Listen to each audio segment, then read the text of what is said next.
I don't think there was any doubt that Archbishop Kurtz was going to be elected.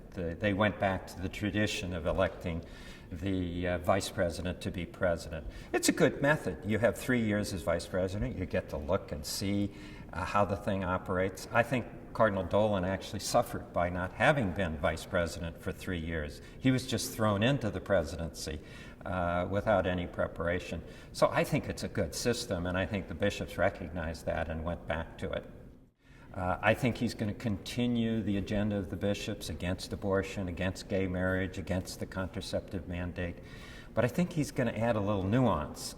This is a man who has a background in social work. He has a degree in social work. So he worked with poor people. So I think poor people are going to be part of his agenda. He also had a brother who he took care of who had Down syndrome. So this is a man who's going to be very sympathetic to families with members who have disabilities. So he's not going to be just a simple culture warrior. I think he's going to have more complexity to him. But we really won't see, I mean, he has been overshadowed by Cardinal Dolan, who is this big personality. So no one ever noticed Archbishop Kurtz in the past. I think now that he's president, he's going to have the center stage, and we're going to find out who he really is. The agenda of the bishops' meeting had little to do with the agenda of Pope Francis, which was disappointing.